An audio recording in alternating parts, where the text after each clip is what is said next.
Izwe lethu Afrika yethu inkululeko.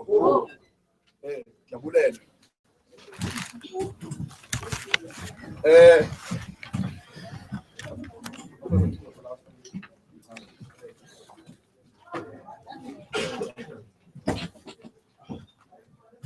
Let me.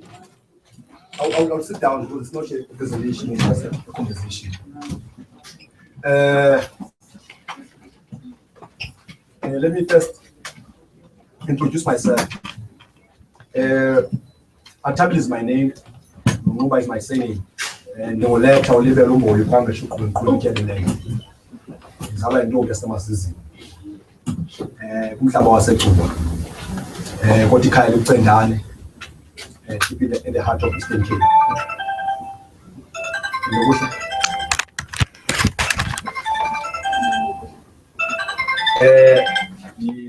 Eastern Cape. I came to Cape Town just to study and in the hope to find tools to liberate Africa.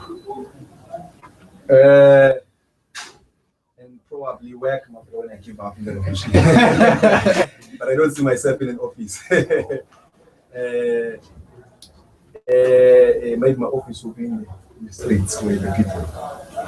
But then, yeah, that's me. And I'm a chairperson of this branch. This is the Pan Africanism movement of Azania. Pan Africanism movement of Azania, which is a wing to the Pan Africanist Congress of Azania. It's a brainchild of that mother body. As I've said before, that is for the first time that you find a Pan Africanist movement of Azania in headquarters of white supremacy. Therefore, it is not surprising for me that everything that we're doing is strange. Even to raise your hand, it looks funny to me. Yeah, like, why am I raising this hand? Why am I looking so serious? But then as time goes, you get to learn and you gain confidence because now it makes sense what you're doing and you want to do it more because you understand why you're doing this thing and you really understand why you're raising your hand. It is for that reason that we have a theme today that says the fabrics of Pan Africanism.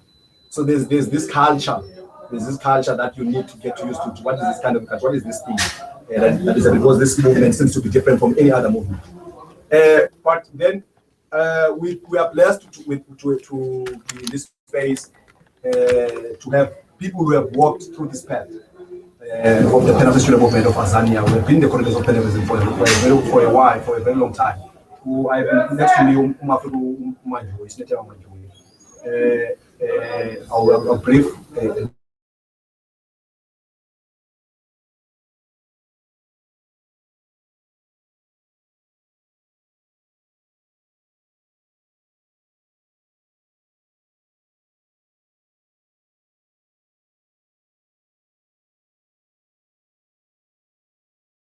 PAC, which is currently serving now in the province of PAC. So he has served in PACO as well. PACO is a youth wing on the township of PAC as well.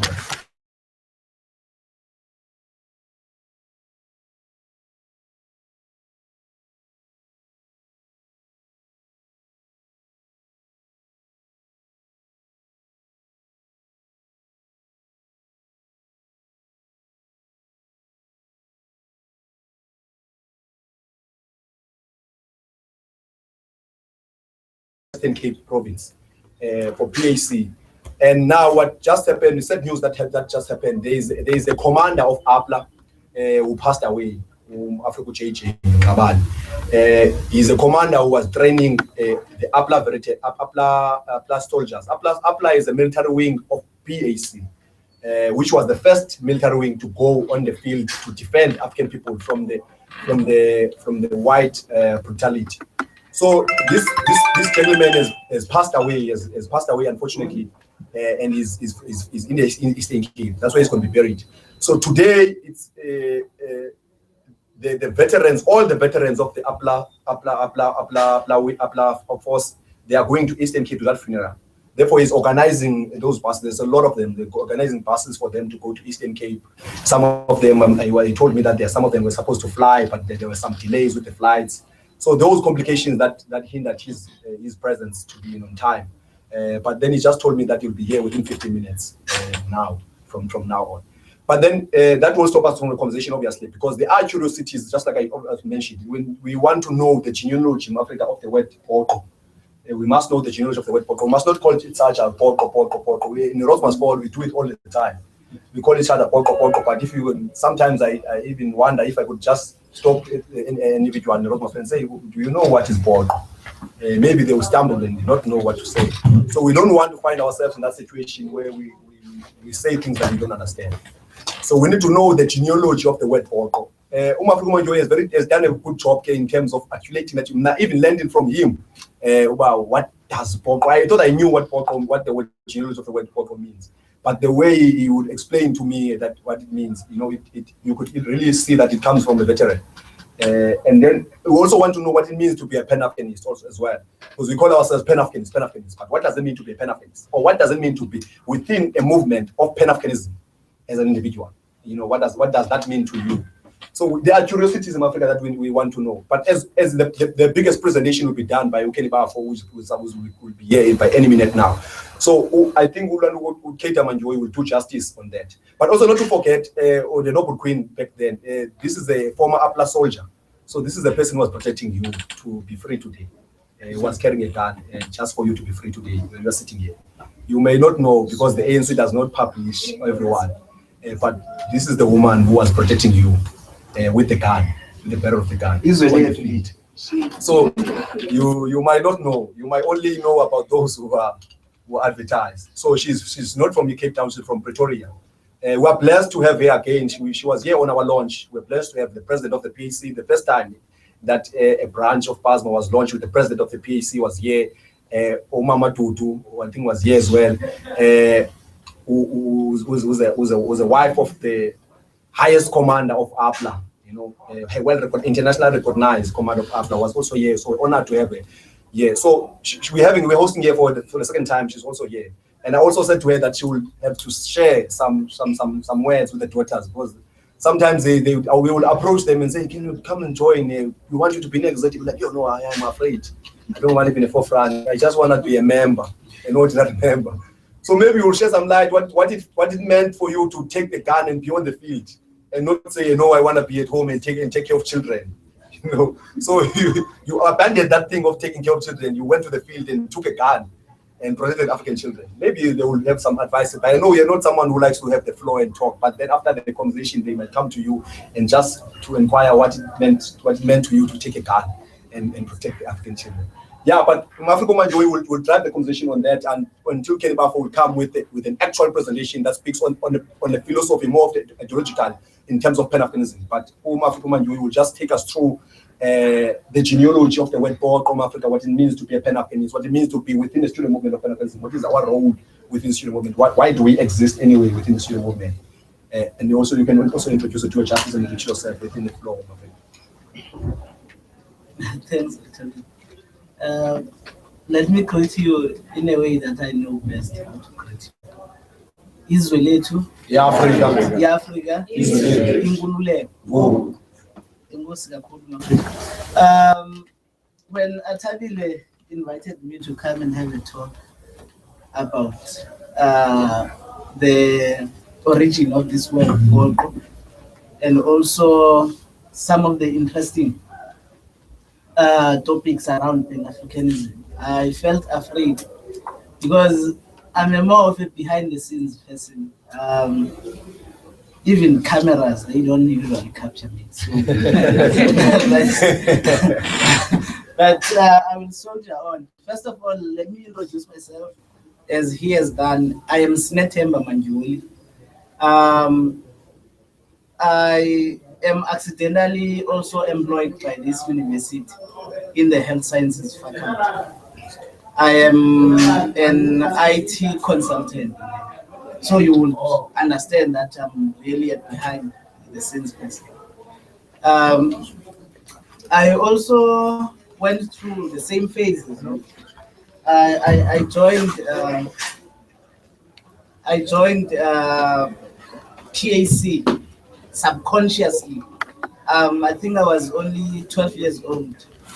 So there was these interesting songs as I will follow Batagule's way of introducing himself, that I'm also from Jofumba. If you've read about the battles of Nkonze, the battles of Queenstown, I am right at the foot of the mountain that is called Nkonze.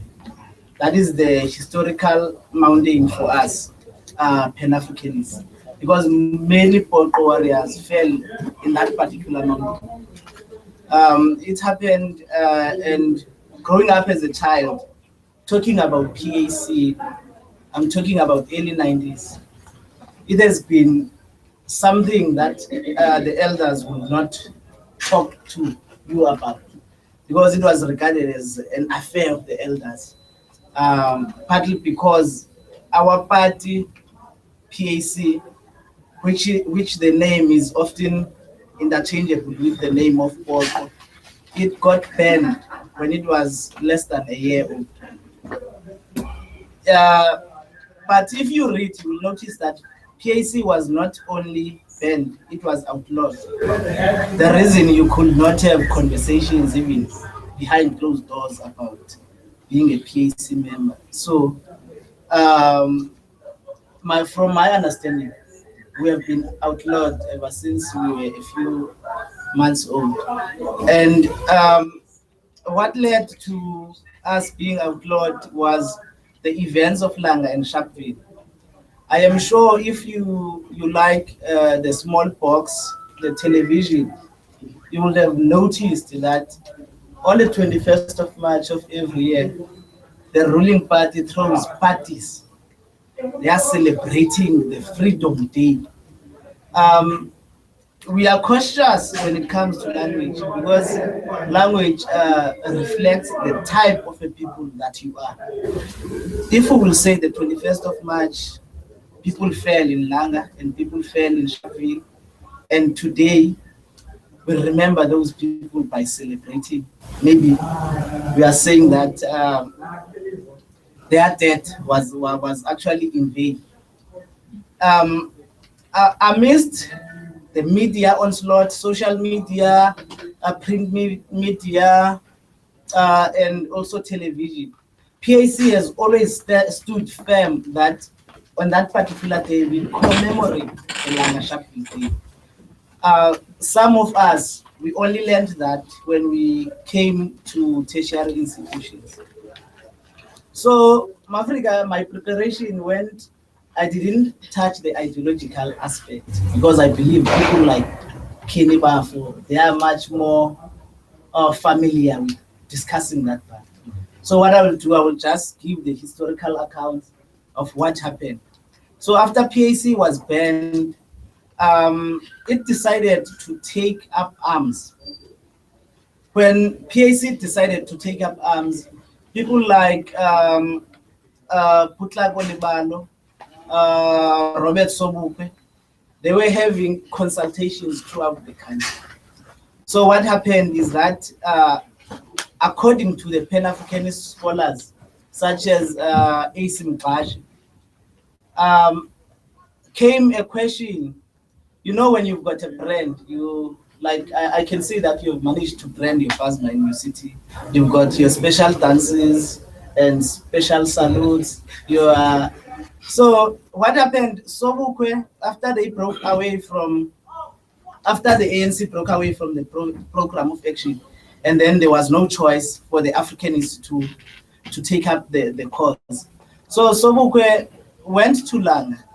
There is still a branch in Langa. So Langa used to be the stronghold of PAC within the Western Cape. He went there and asked people, what can we best translate Pan Africanism into our vernacular, which is Xhosa? There are different accounts about this name, but I've noticed that two scholars, they agree with each other that it was in that special meeting, some people, they came up with the name Africa. Eventually, there was a certain Mr. Bula who was from the Kensington branch. He said, no, man, let us call ourselves Africa Poko. it resonated with Sobukwe. As you all know, you may know that Sobukwe was a language instructor in VETS. So language was very interesting to him.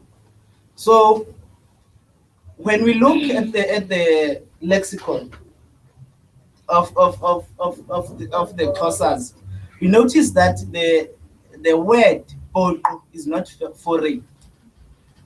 The definition, the closest definition of the word is that it resembles purity. So as you all know that there was this scuffle, there were two mouthpieces of the African people. The ANC were claiming to be representing the African people, and you had the PAC representing the African people. So the PAC had to call itself Africa Poor. As you understand that one of the reasons, as Sobukwe later explains it, we have always wanted the African people to be at the center of their own struggle. As you know, after the Communist Party was expelled from Parliament of the then South Africa, they joined the African National Congress. And in joining the African National Congress, it was noticed that they were more at the center of the struggle. So people like Sobukwe and Libano, they believed that the African people are their own liberators. That does not mean that you cannot join the cause of the African people. First of all, we have to understand that the African people are the people and are the indigenous people of this continent. So wherever you are, at home and abroad, if you identify with this cause of the African people, then the definition of Prof. Sobukwe kind of embraced everyone. But the only problem we had back then was to notice that you've got someone else talking about your own pain. For example, I cannot come and talk about the pain of the students of UCT because I am not at your shoes. So it has always been like that. When we salute each other as we open our palm, if you notice this palm, many scholars, when they look at it, they say it resembles the shape of the continent of Africa. So that is why you open this palm. It's like some kind of allegiance, that you owe your allegiance to Africa. But apart from that definition, PAC abides by 5 aims. So you are raising this open palm. It has got its own 5 fingers, which these 5 fingers also represent your 5 aims. I will only touch on the first aim, which says rally and unite the African people under the banner of Pan Africanism. That is the first aim. I won't go further because you've got Google nowadays and you don't want Snetema to speak to you about something that you can always get out. Atabine didn't specify as to how long do I have.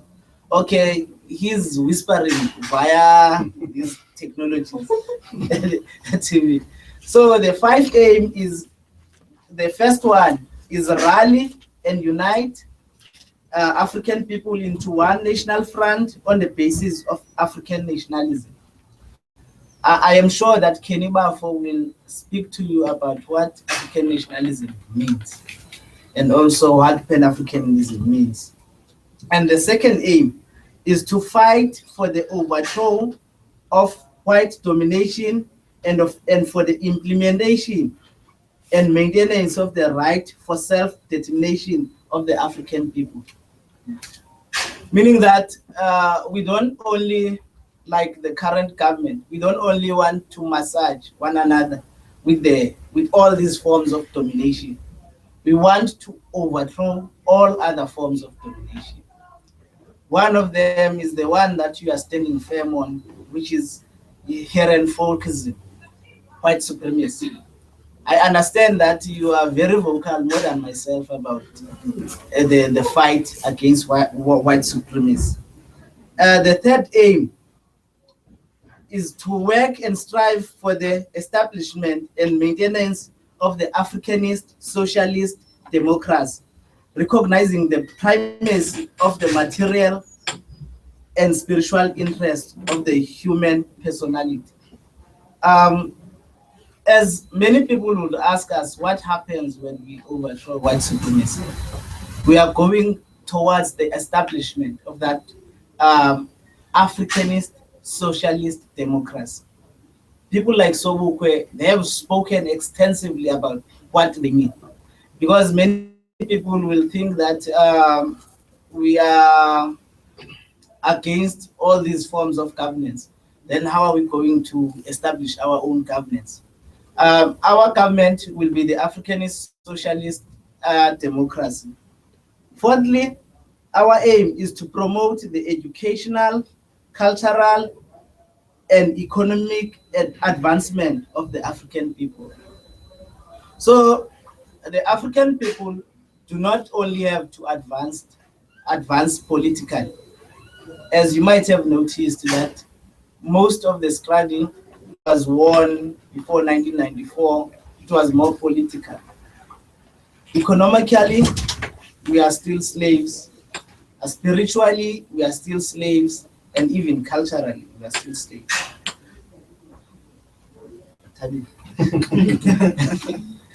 So the fifth aim, that is the one that I will come to. It speaks about to propagate and promote the concept of the Federation of Southern Africa and Pan Africanism by promoting unity amongst peoples of Africa. This fifth aim speaks about the Continental Unity.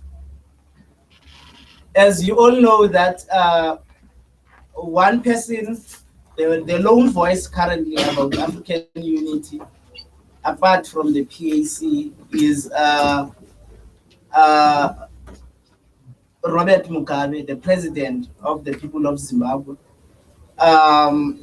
One person who was also able to finance the idea of the African unity, it was Muammar Gaddafi of Libya.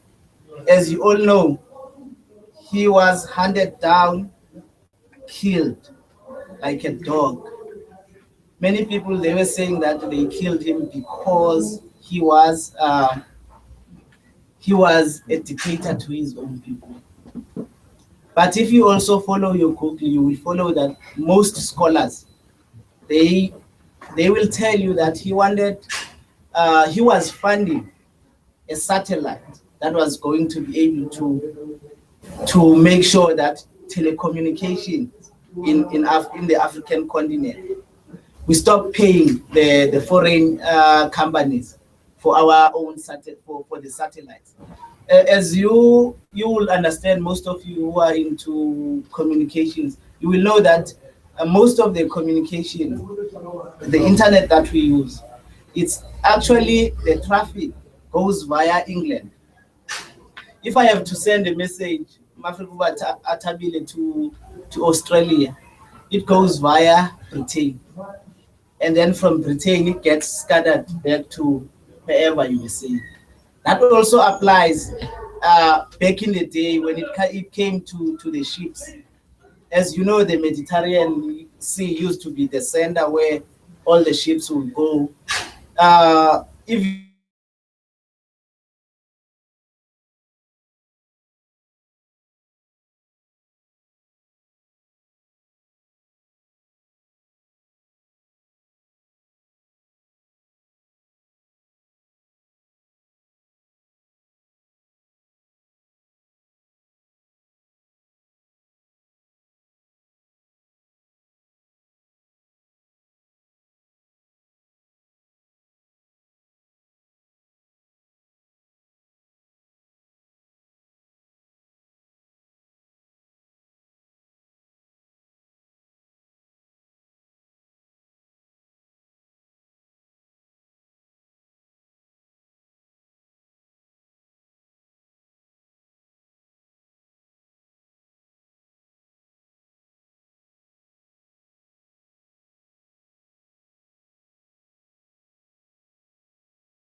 have our own leaders. At the moment, if your leader is going to that, let us come up with our United States of Africa. It is impossible for that leader, because the eyes and the ears, that is your CIA and your KGB, that information will reach them before that particular president makes that speech. And usually, as former President Thabo Mbeki would say, that president would get a whisper that, do you know that you owe us so much? So it is impossible for Africa to break the hold that the imperialists have got against us.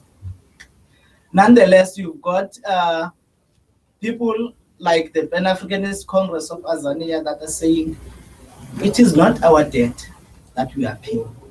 It is the debt that was done by the apartheid regime. When the regime was falling, it borrowed money to finance its army. I think by the late 80s, South Africa had the strongest army, one of the strongest armies in the world. But that particular army was only built to protect white power and the white interests. So I was just covering on the 5 A's. I think it will be proper to also address the issue of Israelite. When we greet, we say Israelite and you say Africa. If you notice, we are not saying Israelite to South Africa. We are claiming the whole continent. Israelite to those who don't speak the vernacular, it means our country. So our country is Africa. So we do not acknowledge the borders that currently exist. That is your Bay Bridge, your border to Mozambique, your border to Zimbabwe. We regard those borders as artificial and man-made. And therefore, to us, we believe that Africa should be together. We shouldn't be having issues of traveling to and from other countries if we are trying to do business with the other so-called countries within the continent. So that is why we say Africa is unique. That is why even during our struggle, countries like Tanzania, countries like Zambia, countries like Zimbabwe, they were our hosts during the 60s. After the Porco uprisings, the Porco that you all talk about, we noticed that by 1963, more than 100 people were hanged. They were sent to the gallows in Pretoria. There's actually a museum there. So after those people were hanged, PAC, of which you are a student body of it, decided to take up arms, to take the armed struggle to another level. So that is when we ended up having the APLA, of which the veteran is part of. She may look young, but we refer to them as our veterans because they are our only army veterans. I will pause for a moment and allow Atabile maybe to direct the House as to what is the next step. Yeah, no, I thank you, Mafrika, for such mouthful explanation of what it means. What I'm capturing from, just to capture everyone's imagination, is that when you speak up of 5 A's, that means when you raise your hand. There's there's an old veteran who taught me who used to say, Mafrika, and the veteran used to say that even when you point down with your hand, it resembles Africa as well. When you open the hand, the open palm with the hand, it also resembles Africa as well. So the interest of Pan Africanism has always been continental unity, whether you are in diaspora or you are within Africa. So I like what you touched base on. And also in front of me, we have T-shirts The t-shirt is only 60 rand. There are people who have been asking me t-shirts in UCT. Today, this guy who works in those offices of NSPAS, he wanted to take my t-shirt in my face. From to Norway. So I said to him, no, next time. And I told him that you're going to be fired here if you wear this t-shirt. Because no one wants Paul in any part of this land in Africa, because the idea of Polko is very clear. Polko has a very clear mandate. That's why it's called Polko, like just like you said in Africa. That we are not just Africans, but we are Africans. Polko. That means we stand by the truth. We die for the truth. We don't surrender. We die. So that's how we become Polko. We never surrender, but we die. And then if you wanna say someone of that, the man that is on this t-shirt, his name is Tata Masemu. They used to call him the tiger of Azania. This is the longest serving prisoner in the history of Azania, of South Africa. The information you knew now about Mandela is a false information. You must go and research more. This is the man who's the longest serving prisoner in the history of Robben Island. This Tata Masemu on that t-shirt. So that t-shirt was made for his memorial. There was a memorial of him. A very lovely one. We haven't seen that kind of memorial done for any PAC member for a very long time. So Africa, we were just explaining those things. So Africa, we're just going to keep it to about as we want to do the actual presentation. We're just waiting for him to explain the curiosities of why do we call ourselves Polko, what does that mean to be a Pan Africanist, and what does it mean to be within the PAC. But what people will just do justice on the ideological line. Just introduce yourself to Africa. And also, the reason must bear with Africa paying because he's also going to Eastern Cape, the prayer of the command of APLA. So, as much as he was just trying to find buses and transport for the veterans who are going to Eastern Cape, he's also going to Eastern Cape. So later on, he'll be going to fetch his car somewhere to go to Eastern Cape. So let's just give him some time to do his presentation and introduce himself. All right. Just educate us. Okay. Good evening, everyone. I'm not saying Israel is to deliver it.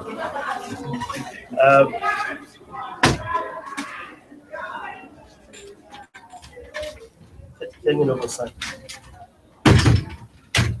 This is rather very difficult. This is rather very difficult week for us as Pan Africanists, because tomorrow we'll be laying to rest one of our finest commanders, someone whom I had an opportunity to interact with, someone who served the par excellence and to go for integration, and as such lost all the benefits that the liberation fighters got post-1994. Pain that the negotiated settlement, the kind of democracy that we have, it's democracy that is foolhardy. It's democracy that only benefits those who oppressed us pre-1994, and we are not benefiting at all. His name is Comrade Veteran General Rabani. He joined the PAC as early as 1961, 62. You can imagine. He's been quite committed to the cause to a point that before, when he was given a military rank, the military rank and opted to in a municipality in the Eastern Cape. And so the one who was, to a large extent, you will see him wearing boots, the manual labor with ordinary people. And this is the life he opted for. And people whom he trained went for integration and got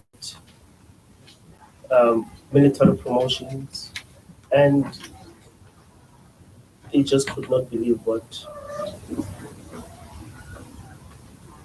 the metamorphosis of some of his cadres post-1994. And I think this is a challenge. So tomorrow we're laying to rest that fine sign of the soil. And I should have been in the Eastern Cape as early as yesterday, but because this has been, we've been postponing it for quite some time, so I then felt that it's necessary for me to come and pay homage, and basically to just thank you guys for raising the flag. Had it not been for you, I don't think that PASMA as it is, or any debate around PAC or Pan Africanist for that matter, I don't think that it would have been at this level, especially given the captured space that we're in here at UCT. So before I do anything, may I request that we stand and give a moment of silence to the podium.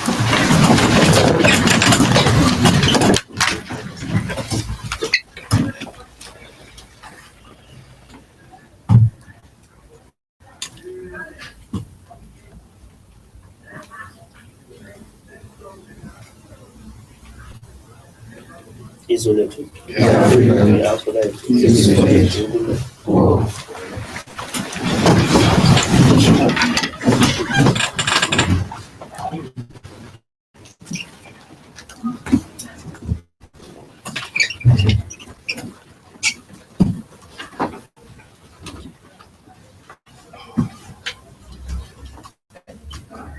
In as much as the setup is not that formal, but I have prepared something which I want to read out, and then later on we're going to have a conversation. Mine is not to provide any answers, but to raise more questions. And I believe that in that format we'll be able to discuss what Pan-Africanism is, and our understanding of the philosophy or the ideology as such. And I hope that I'm audible enough. Can you hear me? Yes. Okay, sure. First and foremost, my name is Bafo, born and bred in Bukuletu. Being a PASMA member, a Pan Africanist for quite some time, a very long time. Myself and Manjoli, we made history at UWC when we unseated SASCO office. And we just captured that happiness from them. And so they were in office since the SRC inception at UWC. So when we came, we were just like you guys, and we changed the entire edifice. We broke it down, and because they took the elections for granted, so they thought that it would just be business as usual. So they brought staff, what good to celebrate the after, you know. And when the last ballot paper was counted, they just could not believe. And then we were told that we won. We also won.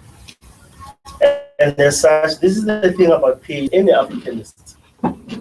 You are in office as SRC, but you will behave like an opposition because you are used to that mode of opposing. Now that you're in office, you still think that you're opposing, right? And when they're out of office, they still maintain that they're in office, right? So this is the mode that we find ourselves in. It's still the same, Comrade SARS, when you were in the SRC presidency. Some comrades were still opposing the power they had. So when we got a call to send the staff in the SRC office and the stuff that was bought before the elections by SASCO thinking that they will win the election and all of that. Now this was a call from oh, no, it's our victory match. Don't sell it.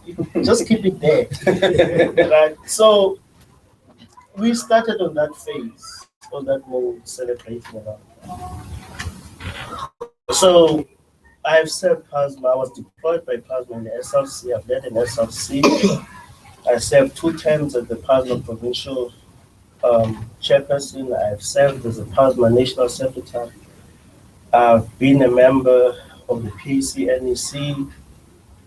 I've been deployed in quite a number of portfolios within the PAC family. Currently, I'm the convener of the PAC in this province, given a task of establishing PAC branches all over and calling Cape Metro Congresses, provincial congresses. The PAC Congress, provincial congress will sit on the 28th and the 29th of November, and I think that will be the time where I will end the mandate as a convener of the PAC in this province.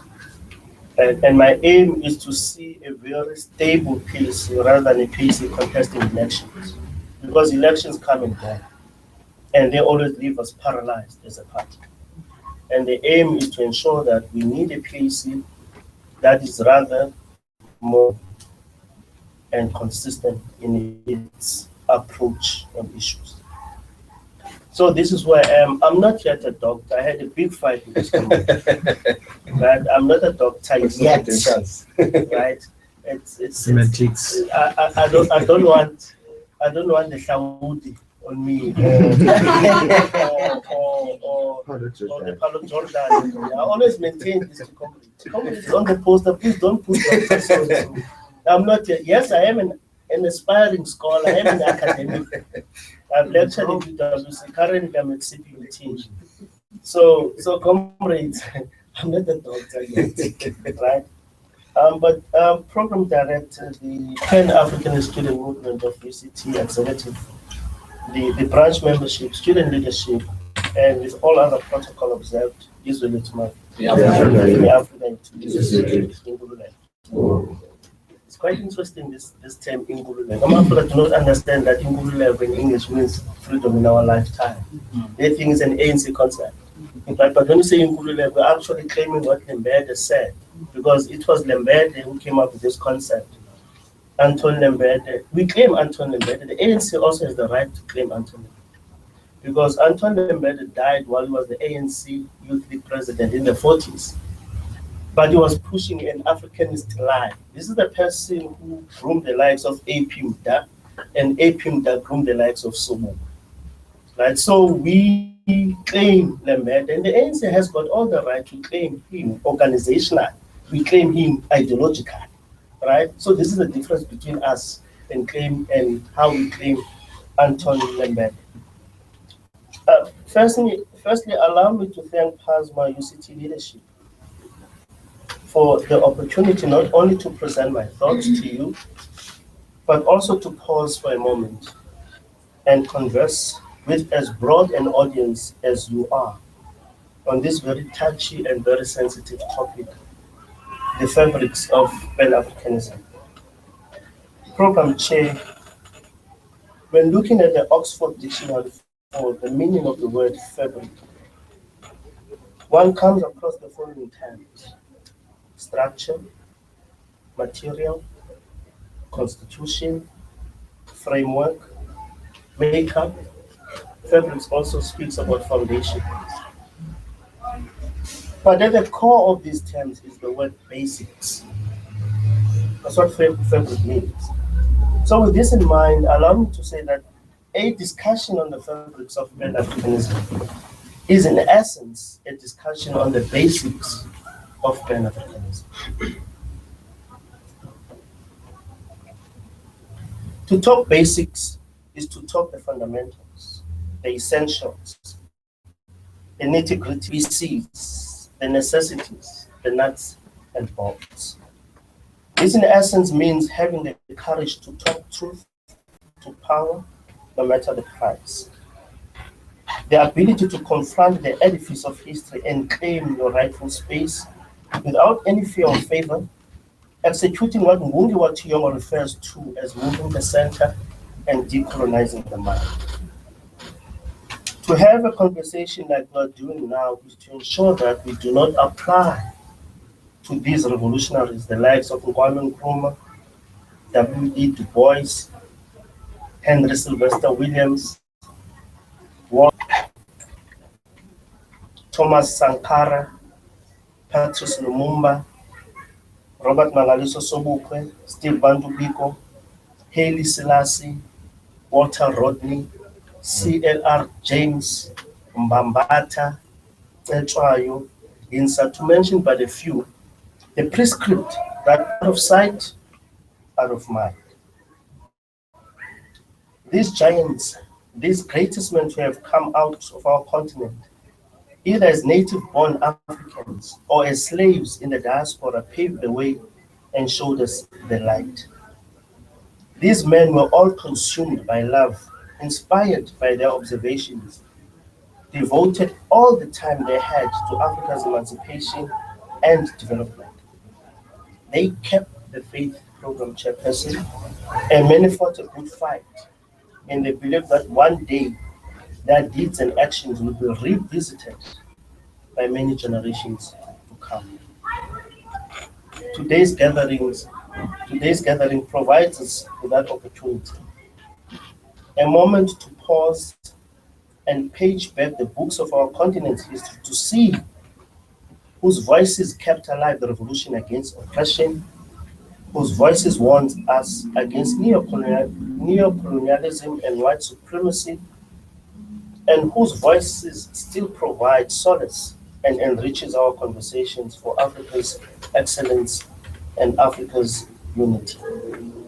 It is my belief, therefore, that today's conversation is an attempt from our side to truly discover the meaning behind the word Pan Africanism, why its founding fathers were and are still of exceptional importance, and why their ideas seem to be timeless and ahead of their time. Program Director, as South Africans, we can count ourselves lucky, for we have among these luminaries Robert Mangaliso Sobukwe as one of our own. It was he who led the Pan-Africanist orientated group away from the Charterist and multiracialist program of the Congress Alliance in 1958 in defense of the 1949 ANC program of action, which at its core was influenced by the global Pan-Africanist agenda post-1945, or should I say post the Manchester Conference resolutions of 1945. Now, I always say to ANC people that we never really broke away from the ANC. Rather, we took a firm position to defend the resolution that was taken in Bloemfontein in 1949 by the very same ANC. The resolution which was talking about the African Claims Program, with the land, the return of the land as its fundamental point. Now, what happened in 1949, or what happened in 1948 is that the Nationalist Party won elections. And the first thing that they did was to outlaw the communists out of parliament in 1951. Now, the Suppression of Communist Act of 1951 meant that those people who were communists, representing the rights and the aspirations of African people, were now no longer receiving the parliamentary benefits. And now they've been chased out by the Afrikaners, and they needed a platform. And the very first platform was to seek alliance partners with the Pan Liberation Movement. And this was at the core, because when they seek that alliance, it also meant doing away with the African Claims Program. Hence, we talk of the Freedom Charter of 1955. And the likes of Sobukwe were saying that, but what happened to 1949? And we don't agree with this Freedom Charter because it was never discussed at branch level. Even though Tuli himself in his book, Let My People Go, states explicitly as the president of the ANC that this thing, 1955 Charterist program, Freedom Charter, was never discussed. I, as the president, I was never consulted. I only saw it in a rally. And we were told that it's an agreement. It's a three-pack agreement between the Indians, the colors, and the Africans at the time. So the Africans said no. It is by no coincidence, therefore, that on his grave, Sobukwe's grave, the following is inscribed. It demands complete subjugation of self, absolute honesty, integrity, and uprightness of character, courage and fearless, and assuming love for one's people. This from Sobukwe in response to what he saw as a black man's problem. But he was not the very first one to make this known. The resolutions of the very first Pan-Africanist conference, which sat in 1900, captured the following sentiment, and I quote, this was in 1900. In this closing year of the 19th century, there has been assembled a Congress of men and women of African blood to deliberate solemnly upon the present situation and outlook of the darker races of mankind. The problem of the 20th century is the problem of color. The question is to how far the differences of race, which show themselves chiefly in the color of the skin and the texture of the hair, are going to be made here after is of denying to over half the world the right of sharing to their utmost ability the opportunities and the privileges of modern civilization. Close quote. So capturing Sobuka's sentiments and capturing that which was said in 1900 and looking at what we have now, post-1900, well, I'm of the view that we as Africans were a problem. And the question is, how does it feel to me? Right? And our problem at times it's self-inflicted.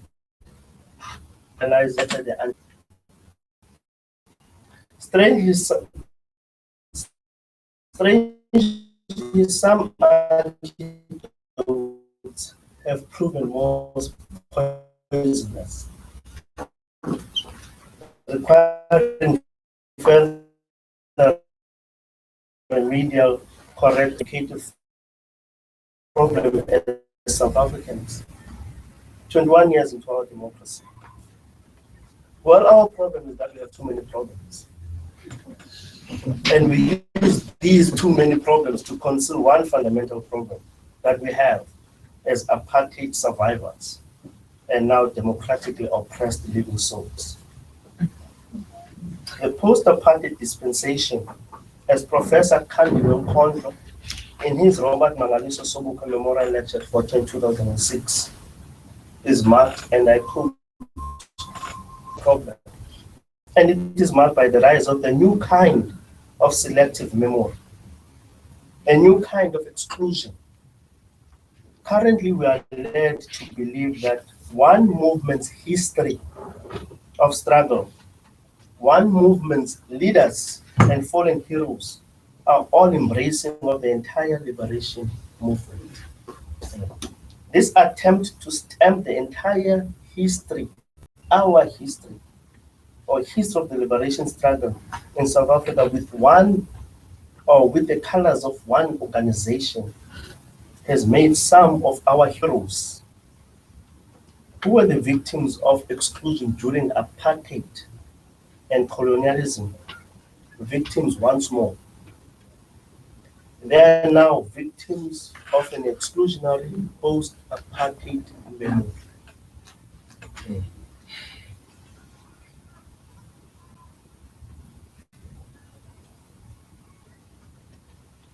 And this is largely an invention of today's victors. You go to any building, if there's a bridge somewhere, it will be called Nelson Mandela Bridge. If there's something somewhere, it would be what, right? Tabumbek, Mahad, and all of that. It's deliberate. And the question is why? This invention has its own intellectuals at the helm. Subjective scholars who will one day stand accused before the judgment of history. Comrade Chair, the very first conference of Pan Africanists identified the question of color, as I've said earlier on, as the most immediate problem confronting the people of African descent worldwide. The generations of Anton Lembede, A.P. Mda, Robert Sobukwe, Steve Bandubiko identified the question of mental oppression and leadership dependence as the most potent weapon in the hands of the oppressed. The question now is, what is the immediate problem confronting us, the post-apartheid generation? can we discuss this problem in isolation of Pan-Africanism? What is Pan-Africanism? How and why?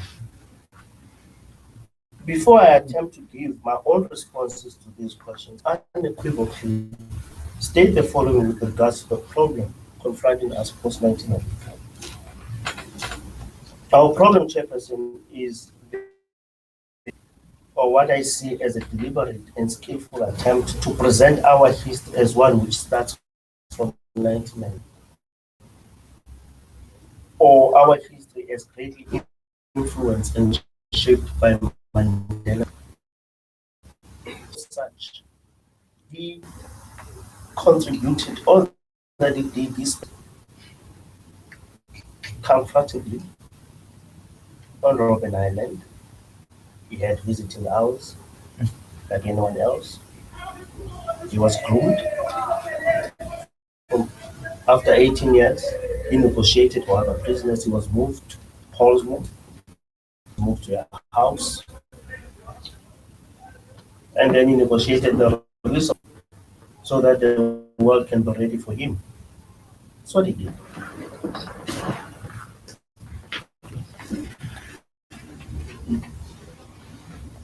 We're in this mess because of him. It's institutions like UCT and its ilk that are busy working around the clock, crafting and bringing to public discourse Pan-Africanism in a manner unrelated to the vision and aspirations of its founding fathers. Individuals who were once vehemently, or individuals who were once adversaries of Pan-Africanism are today inscribed as the greatest Africanists to have ever come out of this continent. To be an Africanist is not a matter of geographical location or skin color. To be an Africanist has nothing to do with how loud your voice is in a debate. To be an Africanist or enthroned with Pan-Africanist ideology is to think as men of action and act as men of thought. That's what it means to be an Africanist. So what is Pan-Africanism? And basically this is where I end my debate or my presentation, looking at this. As I was busy writing, and I thought that if I can't explain Pan-Africanism from my heart, there is no point to say that I'm an Africanist. Because if someone comes to me and say, what's your plan? I'm able to say, that's me. I was taught that, my father set me down and he gave me, through the rite of passage, he gave me everything. Now, if I can't do the same when it comes to Pan-Africanism and speak to an Africanist or to someone of African descent and say that Pan-Africanism is this, therefore, I myself have problem.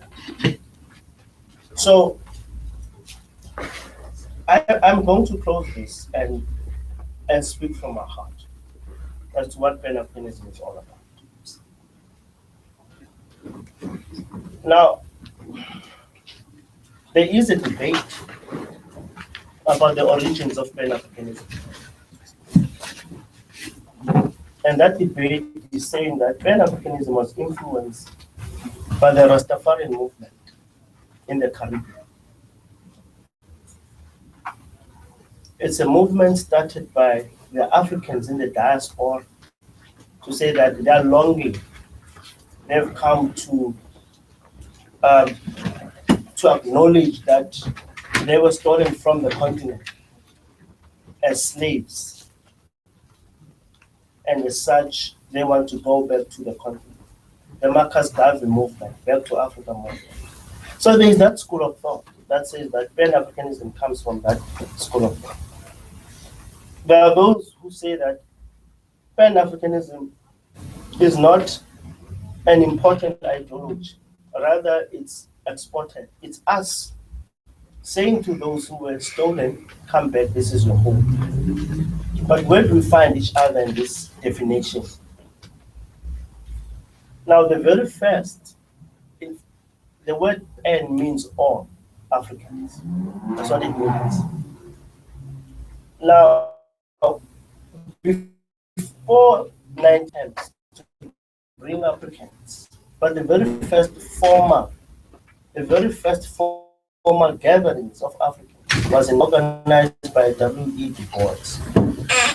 But before that, there is a consensus in terms of defining Pan-Africanism. Because what happened is, find Pan-Africanism in isolation of the Atlantic slave trade. You can't. Because a slave trade that actually led to the dispersion of Africans. So this is where Pan-Africanism finds its rudimentary roots. Because what happened is, families lost their sons and daughters through slave trade. But there was a point, if you go to Senegal, there's a slave house where everyone was captured and had to wait in Senegal, and ships would come in and go to the human trafficking. It used to happen back in the days. It's still happening now, under our own watch. So what happened is, people were stolen from all over the continent, taken to Senegal, shipped, but there was a part in the sea. There was some sort of a line. And comrades, our sisters and brothers, they knew that to cross that line meant never to return. And what they did, they deliberately drowned themselves. Now, this is where Pan-Africanism started. Now, this is a consensus from all the scholars that when they were taking slaves, at that particular point, they deliberately drowned themselves with an understanding that once they departed, there's content. This is how deep Pan-Africanism is. Right? Drown themselves, die, and go back to the continent as living souls or as departed. But the understanding was that once I'm dead, I'm better off, and at least my family can perform for me, rather than perform something which I know. So those who were taken forcefully longed to go back home, and those who lost their loved ones, right, waited for them to return. This passion at that particular moment where these two clash, that you find Pan-Africanism. Not from Rastafarian, not from the continent. In that process of dispersion, those were the rudimentary processes of Pan-Africanism. But it was never formalized. It was only put into a political lexicon in 1900 in a conference that the term Pan-Africanism actually came into existence. Now, there were 5 Pan-Africanist conferences, comrades. First one was in 1900. The other one was in 1904. It was called by all these intellectuals, Du Bois, you know, but the representation from the continent was minute. It was the sons of the slaves who were calling these conferences. And most of them meet, especially with the Back to Africa movement. Most of these conferences up to the 1930s were sponsored by Ras Mukoneng. Now, Ras Mukoneng was an uncle to Haile Selassie. He was by far the most person in the continent. He used to fund these gatherings. But there's also one important point which I need to mention, is that after the abolition of the slave trade in 1836, hence I'm saying that we are a problem, there was a movement to say that people are no longer slaves. Now they need to go back. They must be given an opportunity to go back to their continent where they were taken from. Now the understanding was that you can ship the Africans anywhere in the continent, they will still be at home. Right? The problem was that they lost their language, they lost their culture, they lost everything. Now people were shipped in Nigeria, for an example. And you find there's a ship, they're saying that no, these people are foreigners, they must go back to where they come from. So there was no mutual understanding because the abolition of slave trade was never negotiated to the Africans in the continent, right? The abolition of slave trade was never something that meant an international treaty. It was just the Americans saying that we no longer want people to be violated, right? Go back to your country, to your continent. So if I, as Kenny Bafo, was taken from Cape Town to the plantations in the South in America, and then post the abolition of slave trade, then I'm shipped to Zambia. I'm like, I've lost. I don't recognize these people, right? And they don't recognize me. My features are not as the same as they are. So conflict. But the first two countries that were identified as free countries for the slaves from the continent or from the South was Liberia and Sierra Leone. Hence, you find that Liberia and Sierra Leone, in most cases, if you listen to their language, their accent, it's more the US. And Charles Taylor is an example and all of that. If you also look at their flag, the attachment was always there with the US. So when the first group of slaves were shipped to the continent, they went to two countries, Sierra Leone and Liberia. But there were conflicts because the chiefs just were not okay with the process. Hence, the 1900 conference was then called to say that how can we harmonize this process so that it becomes a uniform process? But the 1900, the first four were like the talk show. Resolutions were taken, but never implemented. And the one thing that was not there, presentation from the continent. Likes of Kwame Nkrumah, who was students in the US, and the likes of Jomo Kenyatta, who founded the Mau Mau, right, the operation of rope and knife.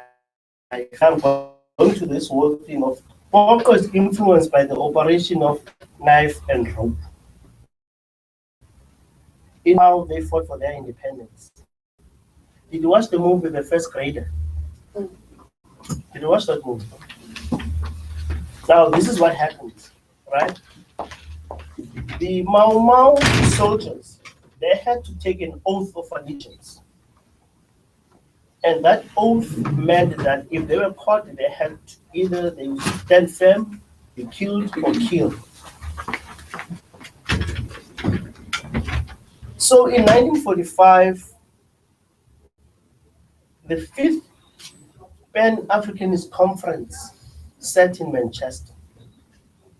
And that conference was different to all other conferences that sat from 1900. Because now the representation from the continent was huge. The representation from the continent in terms of farmers, in terms of liberation movements, in terms of politics, in a nutshell. In terms of shaping the resolutions to be more radical. Most people are of the view that the Manchester Conference was a breakthrough. It was in that conference that African leaders were given the right to say that use any means necessary to get self-determination. And the very first person to take those resolutions as they were and implement them as they were was none other than Kwame Nkrumah.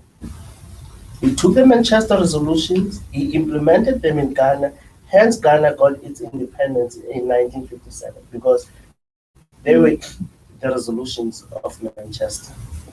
Hence when the PAC was formed, it had that star. It starts from the continent Ghana and it's spreading to the entire continent. Because what we're saying as PAC is that the Manchester resolution, you can't be PAC and know nothing about the Manchester resolutions. If you don't know anything about the Manchester resolutions, you need to go and read them. Because fundamental to the Manchester resolution was the fact that they were taken in 1945, but key to them was that it was also the end of, because World War II, a resolution that was saying that all those who participated in World War II should have the right to self-determination. And the Africans were making a claim that we also participated in World War II. We need the right to self-determination. It's what we got, resolution. Because the Atlantic Charter Resolution said that all those countries should have determination. So what then happened is that Manchester came with those resolutions, Nkrumah implemented them, and the first thing that Nkrumah said was, seek political freedom first, and all shall follow. Right? Unite the continent first, political kingdom first, and all shall follow. Now, this is what Pan Africanism is all about, right? Of course, I can't cover everything in an hour, but I'm just giving you this basically to understand. From here, you need to go and say and understand where we come from. Now, the question is, these are all the global events. How did they influence the events here at home? 1943, the ANC Youth League was founded. And Anton Lembede, at the time, the ANC was led by Dr. Nkrumah. Anton Lembede approached Dr. Nkrumah to say that we want to establish a youth league. And they were so frustrated with the approach of Dr. Nkrumah to a point that they wanted to infuse elements of radicalism within the ANC. And of course, these were comrades who were reading. They were Advent scholars, they were reading.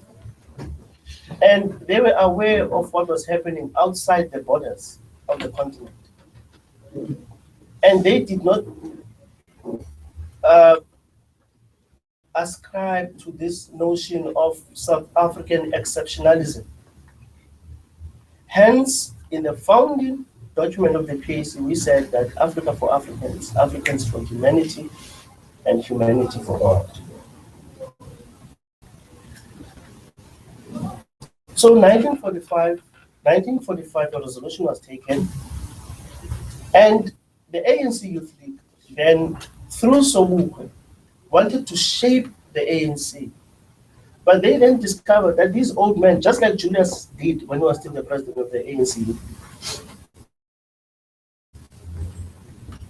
they were speaking the intergenerational mix within the ANC at the time. So what happened, the very nine in Bloemfontein, they pushed of a secretary, and this is what Julius was doing, right? And because he embarked on a path which he had no understanding of, because the Sobukwes of the world in 1940s, they pushed for Walter Sisulu to be the secretary of the ANC, and they won that won the younger of the ANC, coming from the ranks of the ANC Youth League, right? That he will push the African Claims Program of 1949. But what then happened was, after 1949, Sisulu got invites, because they were staying in the townships. He got invites to the suburbs from the South African Communist Party. He came back a changed man. Right? He came back a changed man. Mandela was opposed to the ANC, to the relationship between the ANC Youth League and the South African Communist Party. He was opposed. Up until he also got invited. And he came back a changed person. Right? Now, when the Africanist, because the strongest branch of the Africanist was in Orlando. That is why at times I find myself in a catch-22 because I grew up in a Kaizer Chiefs family. And Lazy people are pirates. Yeah. Right? So I don't discuss soccer with Lazy people because I'm Kaizer Chiefs. Okay. Right? I don't discuss soccer, I rather discuss something else. Because it was also Orlando Pirates that decided not to play its matches in honor of President Zafania Mofokeng. Because when he died in 1990, Parade had to play a match. But they said, no, we can't because we're honoring this man. Kaizer Chiefs and the others said, what? We're going to play it. We have nothing to do with this. I'm paying for it. Right? But at the very same time, we like Parade because it also did something unthinkable. You know, everyone got to the Parade to get team right? They took the municipal land by force, saying that, no, we want to train. Yes, we're going to call it our own, Orlando Stadium. And that resonated with those who were calling the land question. And it was in that, and Parade was formed in 1937. It's the oldest team. Not the oldest, but yes, one of the oldest. Right? So what happened is that the strongest branch of the PAC was in Orlando. And this is a branch where even Mandela, he was the chairperson of that branch. The contestation in that branch was quite fierce. And when they confronted Sisulu will push you to hold a very powerful position, thinking that you are going to implement this program. And Sisulu's response was very simple, but comrades, I'm the secretary of the organization. I'm responsible for the headquarters. Electricity is off, we don't have water, he mentioned all those things. And the Indians are paying. And this one are paying. You are not paying. And I also have family to look up to. And they're supporting me. It's in a book. Gail Gerhard, The Evolution of Black Ideology. Read that book. Right? Read that book. That's the Bible for any Pan Africanist. Not PAC, any Pan Africanist. Because it just gives you Gail Gerhard. All the interviews of prominent people. Read that book. I think, no, I don't have it. What then happened was that in 19, a resolution was taken. Nkrumah had just won Ghana, and everyone was excited that if Nkrumah can do it in Ghana, we can also do it here, right? But now the problem was that because of the alliance of the ANC, because what happened was that in 1952 we were supposed to have a defiance campaign to test waters, but that also failed. But the adoption of the Freedom Charter in 1955 was not a breaking point. The breaking point was when government arrested the likes of Mandela in 1956, the treason trial. They arrested them, and a decision was then taken, even by very strong PAC principal PAC members, that look, these are our comrades. And we're not going to embarrass them in public. In fact, the slogan at the time was that we stand behind our leaders. Whether we disagree with them, right? We stand behind our leaders. So when the media was approaching them, also Wook and the others, saying that, what do we think of the Freedom Charter and Mandela and all of that? So we said, no, the organization will comment, not us. Because they were wary of this factionalism. Decision was taken that we stand behind our leaders.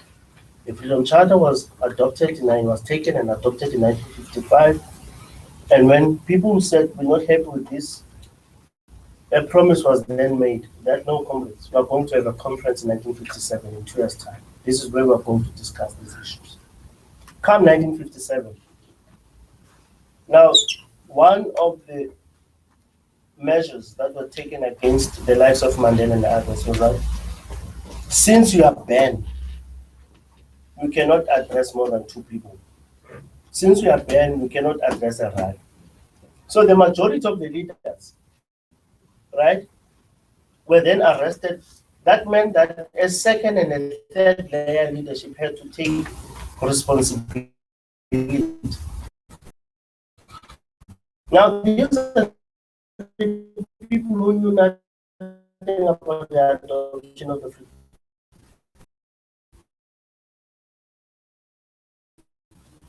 But because they had to take responsibility, the lives of Mandela and others were arrested.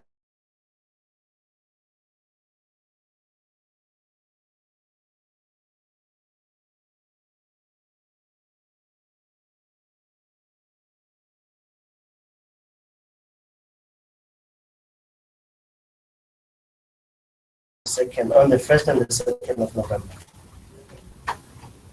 Now, that conference was a breaking point because the first day of the conference, to discuss the Freedom Charter and many other issues, the Africanists won the day.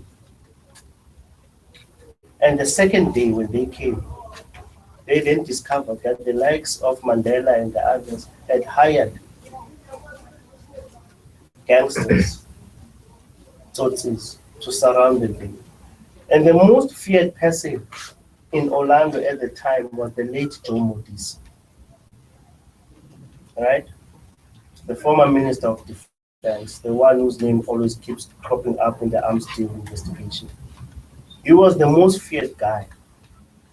And the Africanists felt that, look, ours is not to fight Africans.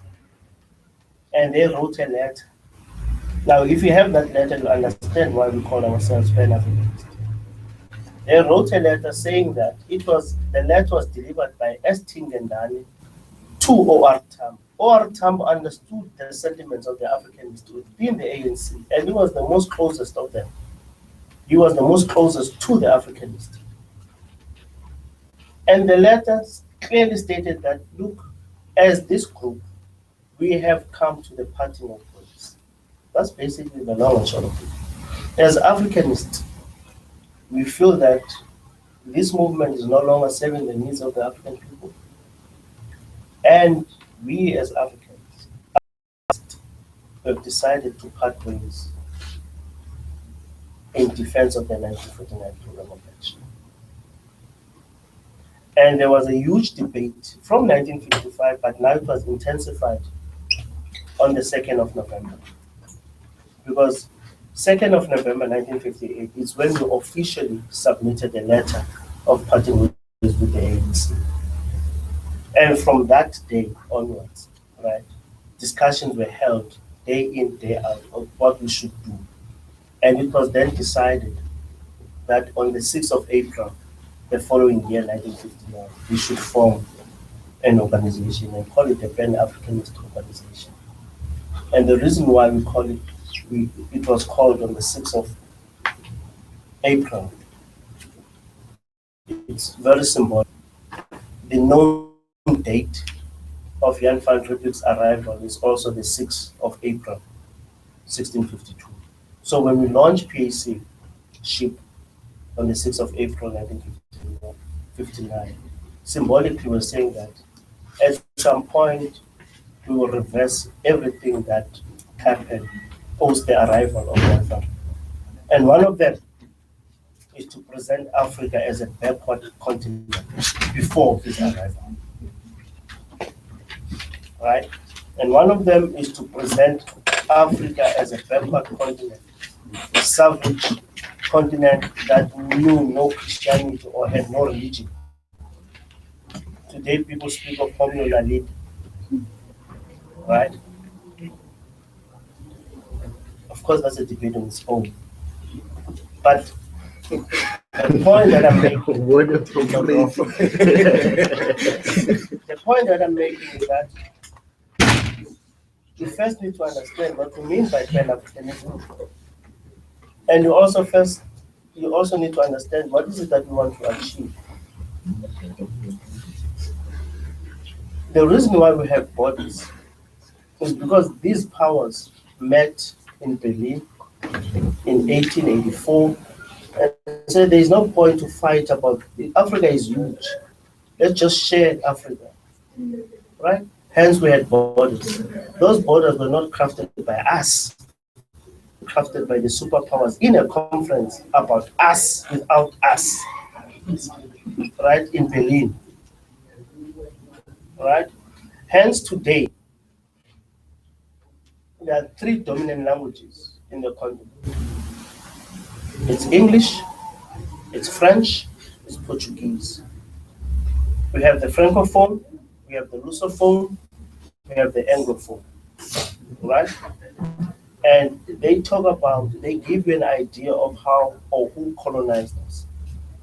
Today we speak of Commonwealth countries. 2022 we are going to have the Commonwealth Games in Durban. And the only thing common in those countries is what we have is common poverty of those countries, not wealth. The wealth goes to the Queen. Because Commonwealth is all countries which were colonized by Britain.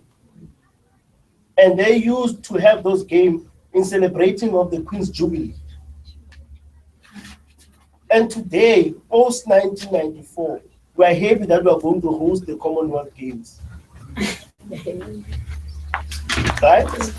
So hence I'm saying to you that the greatest challenge, this is only the beginning.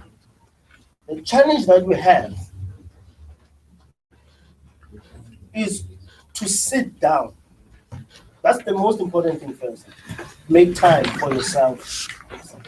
Self-cultivation. That's the most important thing. If you can just for an hour sit down and just read a book. Right?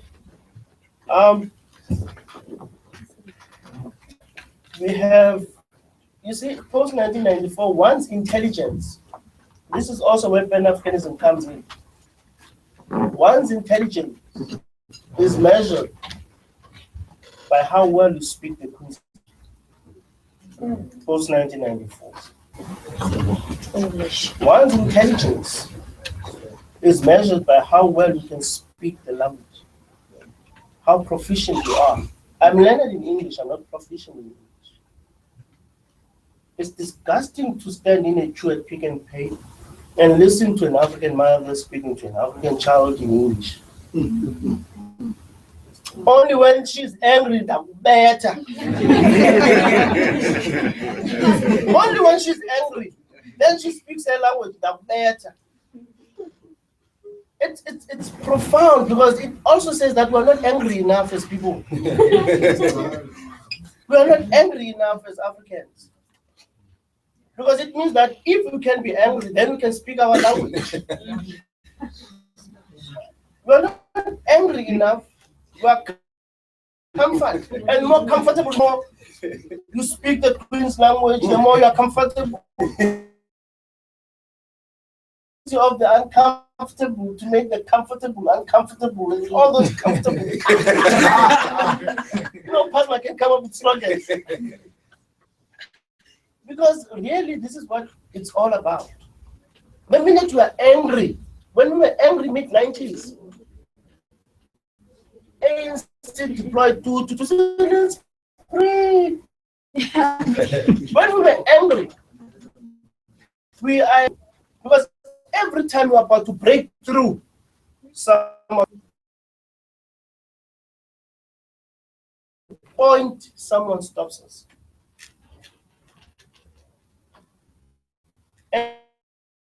And this negotiated settlement is not because the liberating, you said that the defense force was by fire. And the question is, if it was in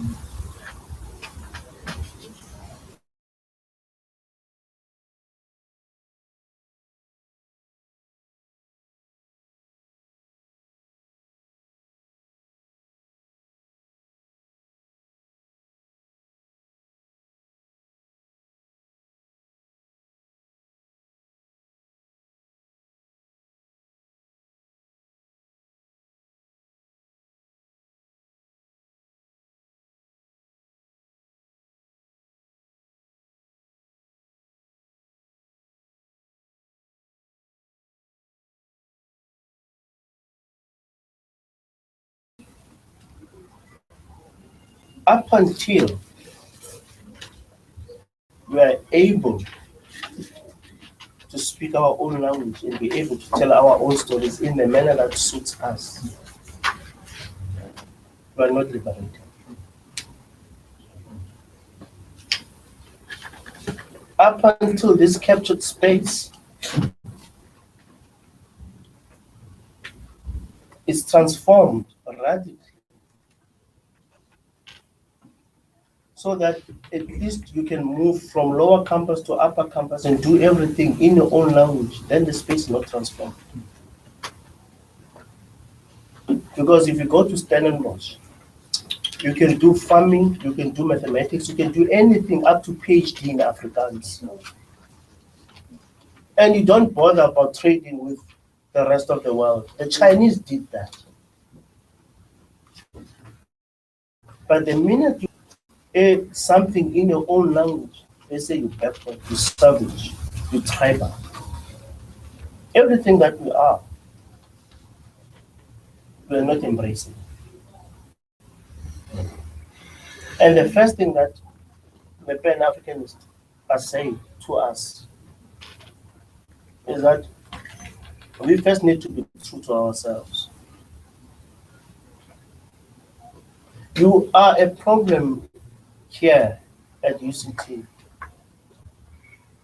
because you have moved everything and you have put plasma on yourselves at the center. You are no longer in the periphery.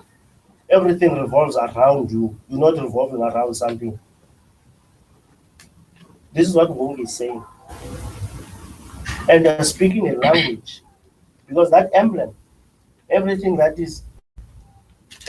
speaks about your history brings about these eyes. Right? The minute you say that I'm not going to do this based on this and this, the minute you say so who can the others, it becomes a problem. So going to the basics is to go to the fundamental and be honest to yourself. That's what I wish we can have these series, these talks, so that we can be honest to ourselves. Because it starts with honesty more than anything. Right? It starts with honesty and the acceptance of who you are. Right? So, what is Pan Africanism? Pan Africanism is a doctrine that says that it puts Africans at the center, but at the very same time, you acknowledge that we are dealing with imperialist forces. And Pan Africanism, in its fight with imperialist forces, it then mutates, it transforms itself into a socialist movement. Hence, it's not strange you find plasma comrades, right, being affected by what is happening at the workplace. You find plasma comrades assisting our mothers and fathers when they're being exploited in their workplace. Because we are dealing with imperialist and capitalist forces. And when you do that as an Africanist, you also your ideology. Not to change your ideology, you also need to change your tactic and adapt to socialist thinking. Hence, we say that we are democratic in form, we are original in conception. You must understand. Oh, you were waiting for this moment. You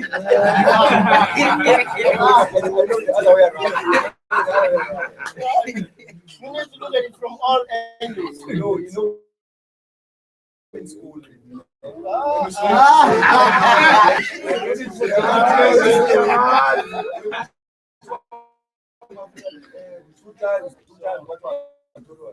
Eight times 3.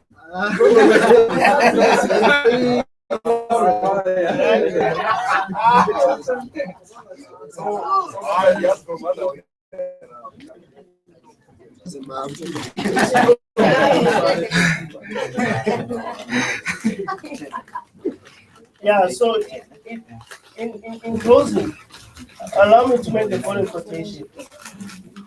And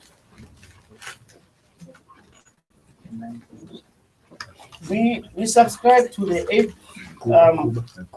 We subscribe to the 8 characteristics of Pan Africanism, right? That one, we are Africanist in orientation, we are socialist in content, we are continental in scope, we are dynamic in motivation, we are creative in purpose, and we are humanistic in approach.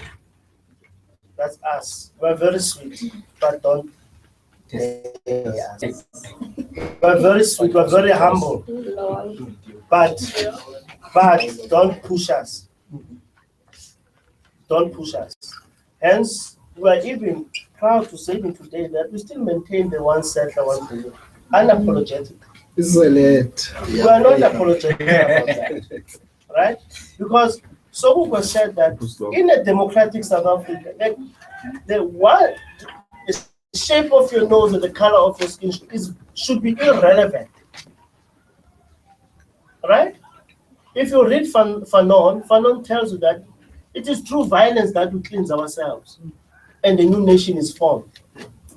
We haven't fought in this country. We haven't fought in this country. And you only respect your friend because at one stage you fought with him. You only respect your friend because at one stage you saw his true colors. We haven't fought in this country. Right? Right? We haven't fought in this country. At one stage, whether this generation or generations to come, we are going to fight. And people, the academics now are saying that we are approaching a racial war. It is because this government does not have a political will. We can't have students still learning under trees in this democratic government. We can't have what we have. These many problems that we have is because government lacks the political will. Case closed. Yes. Case closed. The nationalists had the political will to empower themselves. You see, when you look at white people, when you drive and you see them at the robots, unemployed, no, these are the people who thought that apartheid will last forever. Don't think this democracy will last forever. At one stage, you are going to be like them. You are already like them, but don't think that this democracy will last forever. Isolate, ma'am. Africa.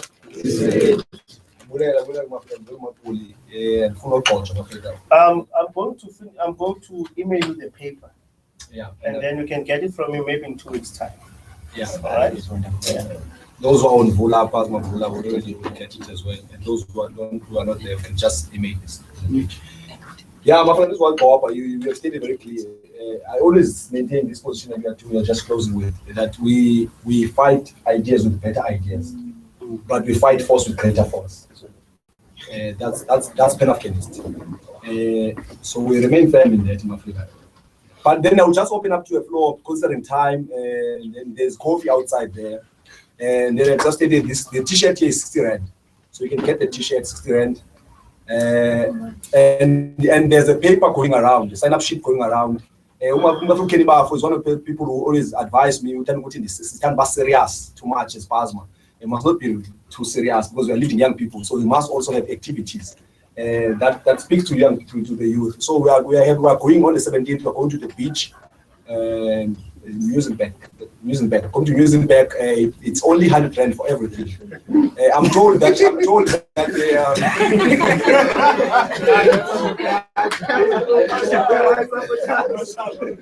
I'm told that there are already 3 buckets, 20 liters of punch waiting for us on that beach. So and also there's a daughter who asked me that we apparently we appear as the Black Panthers of Canvas. So she said, can we are allowed to wear our pants and all those things? No, it's okay. We are free to wear anything on that beach. Just like everyone's aware to wear anything. I'm always wearing my shorts and so there's another sheets going around. And also there's the paper is going around, sitting around now. Those are the aims and objectives of PASMA. So if you want to know what is this PASMA that everyone is talking about, probably you were confused in the presentation and you want to capture what is PASMA, So there's a constitution, there's objectives and aims from the constitution. And also we have the volunteer where you can find the constitution and all those things. But then we want to open the floor for questions, just a few questions to on this issue of plasma, I presented the history of plasma, and I remember in the plasma HSC. Yeah, don't you have those? You're supposed to have that. So Yeah, I think I have that. Yeah, so that you also understand where we come from. Yeah, Plasma. I am that. Okay. So I'll just take a few questions now. I see you must go on. I see you. Someone else who wants to. Just 4 hands. For now. And you must be very brave. Remember, I speak last. So okay, let's start with Johnny. My question is around you mentioned Domana. Every time as black people we are angry, there's always as a structure in whatever form it comes in. We noticed here at AUCT that when we were angry, there was always something to calm us down, threats from removing Prema, going to jail. There's always about DPR and all these things to calm us down. And then it also comes into the question of adopting ideology and through What do you mean, Amakaba? Amakaba in the sense the people who refused to adopt, who refused the assimilation into the white world. And my question then comes into, to what role have us as academics played in taming the anger of our people down? I asked this question to one of the prominent academics here at UCT, and he answered, he said, no, we must never confuse. The revolution is always an intellectual one. And I understand that, but with that, it seems as if we are saying that people who are not considered academics, in whatever sense we consider academics, are not people who can reason. Now, so my question is that, to what sense have we as academics played in aiming a revolution, and how can then we now sitting here at UCT as special academics, as scholars already now, because as people who are coming from high institutions, you are the ones who go back to election to teach you to panel, to figure panel, be the one who's the role model and tell everyone everything is okay. You want to be a testament to election. So how can then we guard ourselves as well from doing the same things that people in our position have always done, taming our people? Every time there's a moment of anger, there's a moment of revolution, there's always someone who comes from some learned place to come and tame our people down. Yeah. All right. Can I respond to that? Will everyone be comfortable if I speak Xhosa? One, how many not of Nguni language? Okay. All right. Language. We are of Nguni language, but if we give you the comfort of speaking in Xhosa, we might not get the deeper ones. No. I'm not gonna go deep. There's just some things that are better said in vernacular. All right. I'm now angry. I don't want to tame him. The provincial symbol of the Eastern Cape government is a bird called Indwe. You know that bird? Have you seen Indwe? Now it's a bird. You hardly see Indwe. You hardly see Indwe. You have to be brave to come across it, because you will find it in mountainous and dangerous places. Now, back in the days, I just want to address this question of academic and the revolution and the bravery, right? Now, back in the days, we had no academia, all right? The communal system at the same time had to have some form of acknowledgement. In society now, if you are learned, they acknowledge you, they receive you all the necessary accolades. Back in the days, that was never the case, but it was the case, but different. What will happen was that brave men will be called in and be instructed to go and look for the bird. They will be instructed by the kingdom to look for that bird. Because now the king was running short of accolades. He was running short of,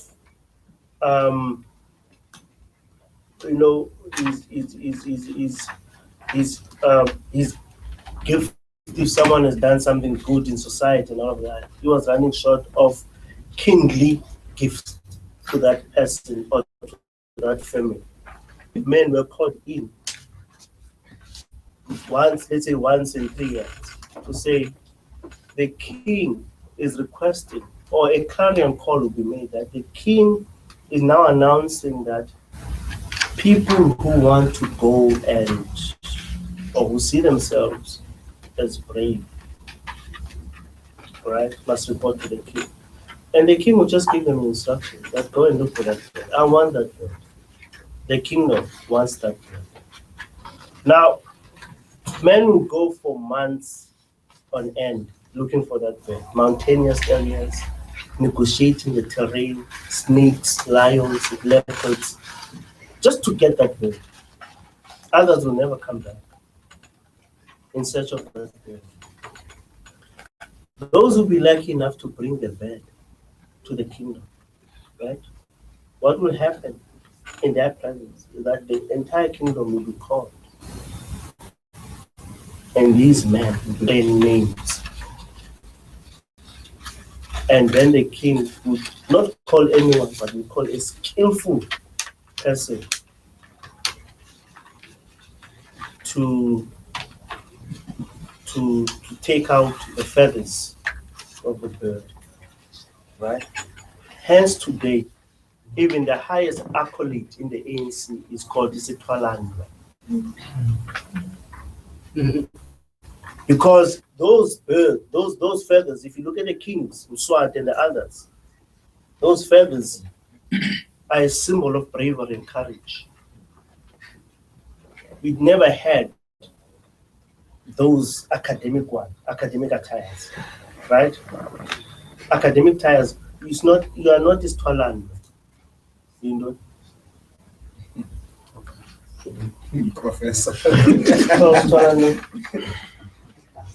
Yeah, sister. It has no meaning, it's Western. Right? Now, you will have that, your family, and I'll be proud of my father because every time someone refers to me, you say, that's the son of his Talwan. Now my family's honor will be up there. That's a sign of bravery.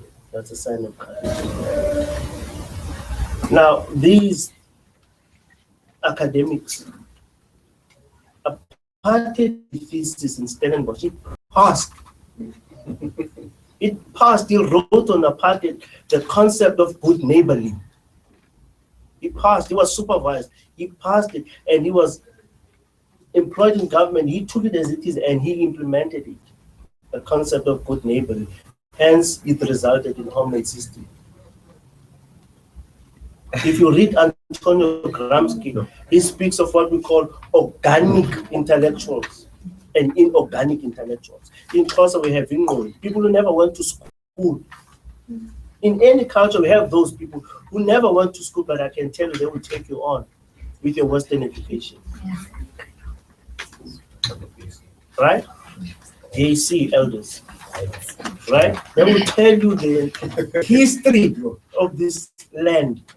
Not of this country, of this land, from Cape to Cairo, Morocco. So whoever that academic was, I agree with him. I agree with him that this type that we have is an elitist democracy. Right? It's an elitist one. But the minute you cleanse yourself and you become Fidel Castro, right?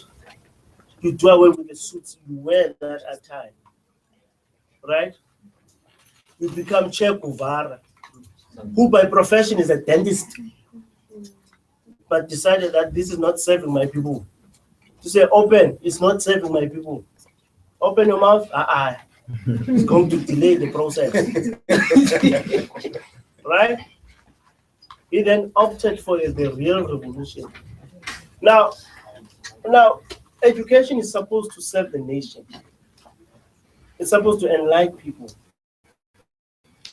But the kind of it's dividing us.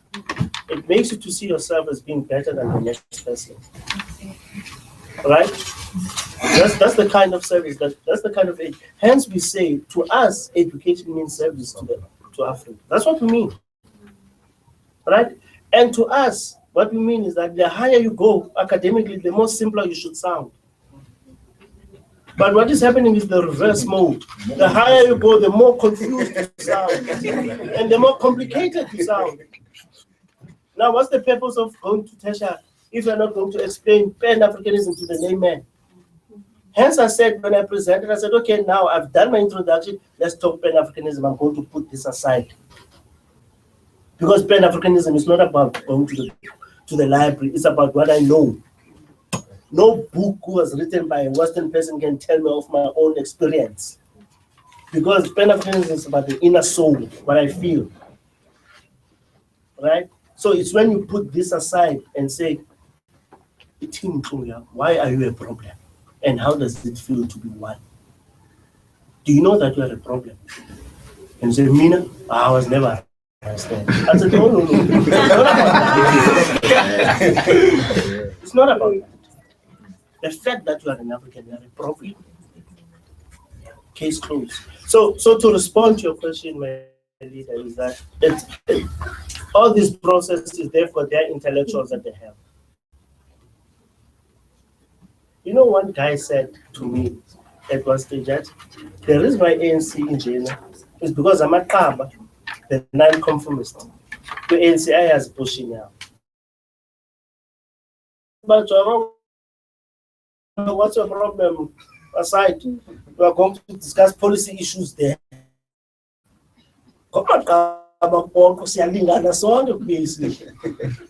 You come with your English. I remember one time I was in a conference.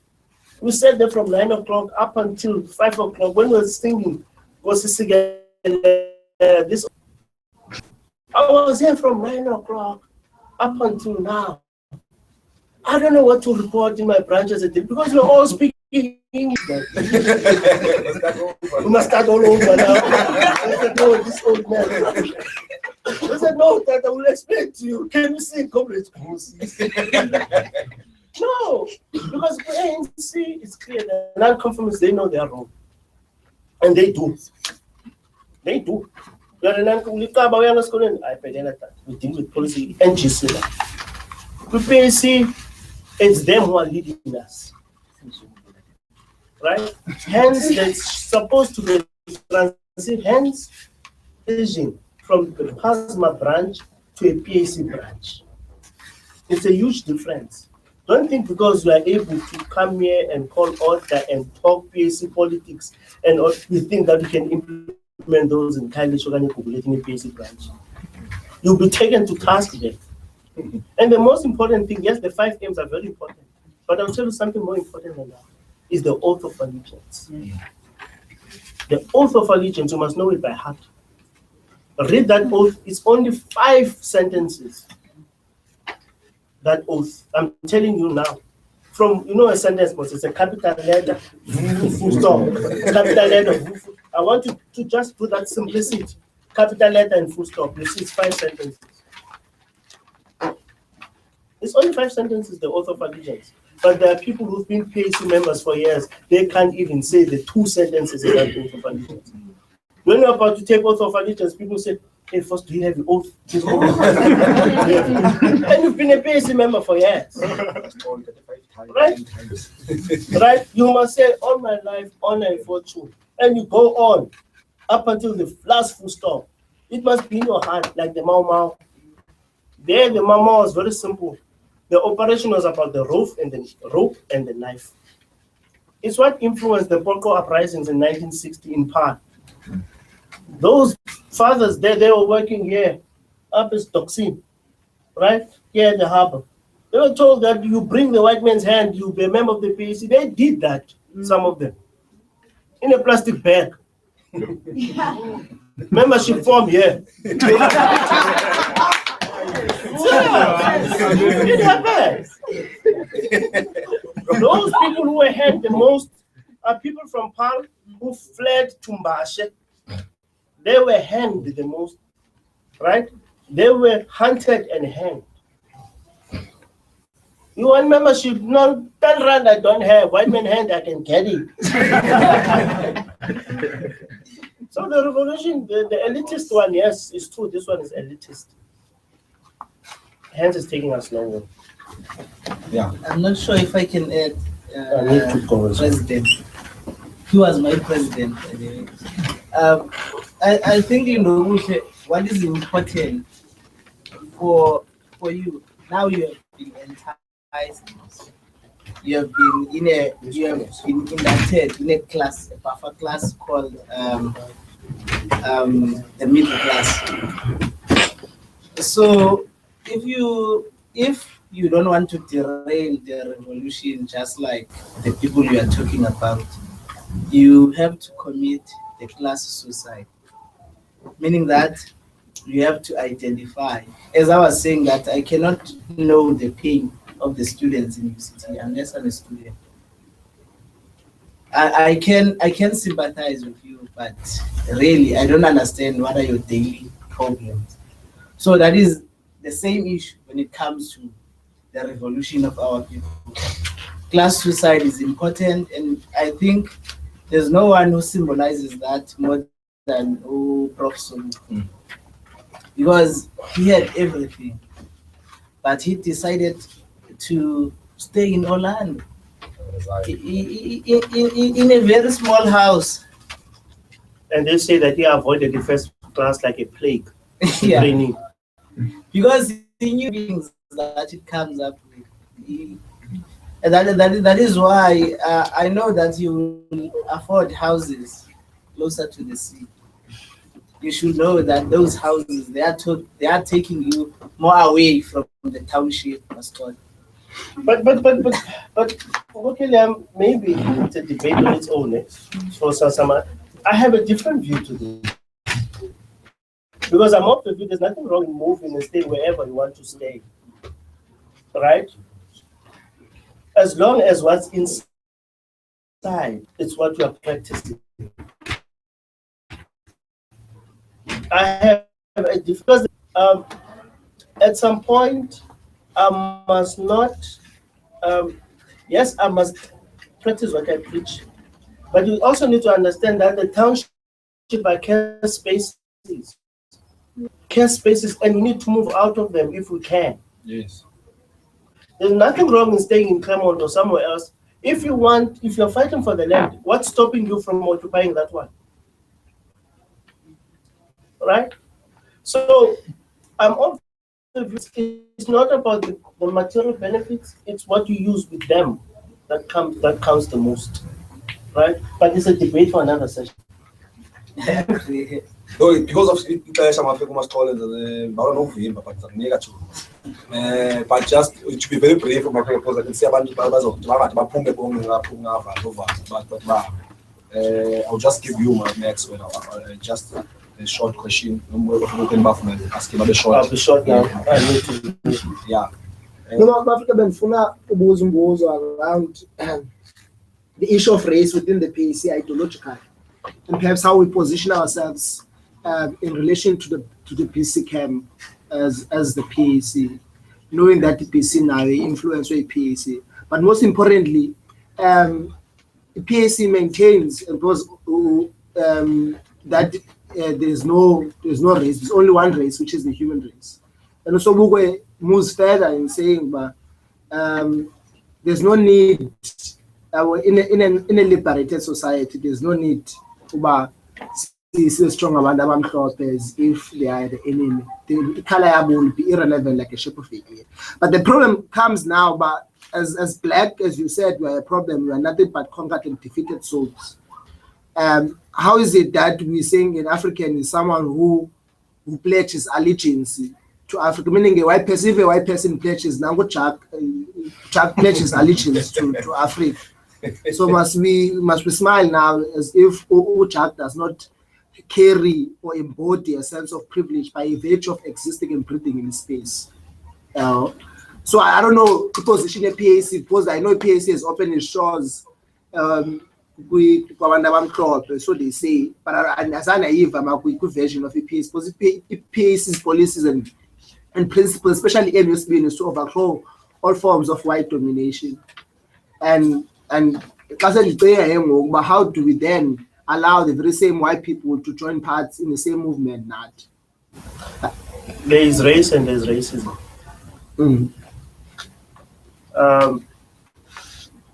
I've been requested to be very short, and I'll be short in the sense that by saying that I don't mind. What I don't want to see is a white South African, according to the description of our constitution, going to a PAC meeting in Kokoleto and participate in that meeting. I don't like that. I don't want that. I hate it with passion.